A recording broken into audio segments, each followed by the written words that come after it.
খবর 24 সাথে আপনাকে স্বাগত। নতুন নতুন খবর জানার জন্য আমাদের চ্যানেলে চোখ রাখুন। যুদ্ধ আবহে শেয়ার বাজারে ব্যাপক ধস, হু হু করে পতন সেন্সেক্স নিফটিতে। বৃহস্পতিবার সকালে শেয়ার বাজার খুলতেই ধস নামে সেন্সেক্সে। এক ধাক্কায় 900 পয়েন্টের পতন হয় সেন্সেক্সের সূচকে।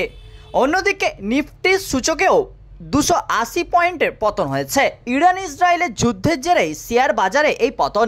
যুদ্ধ পরিস্থিতিতে তেলের দামও বাড়তে পারে বলেও আশঙ্কা করা হচ্ছে। গান্ধী জয়ন্তীর জন্য গতকাল অর্থাৎ 2রা অক্টোবর বন্ধ ছিল শেয়ার বাজার। আজ বৃহস্পতিবার শেয়ার বাজার খুলতেই শেয়ার মার্কেটে ধস নামে। সেন্সেক্সে 1% পতন হয়ে সূচক 83,000 পয়েন্টে পৌঁছায়। তবে সকাল 9:30টার পর বাজার কিছুটা পুনরুদ্ধার হয়, যেখানে বাজার খোলার আগে সেন্সেক্স 1264.2 পয়েন্ট কমেছিল, সেখানে ব্যবধান কমে 550 পয়েন্টে পৌঁছয়। নিফটি 50-এর সূচক 231 পয়েন্টের পতন হয়, তারপর 25,565 পয়েন্টেও পৌঁছায়।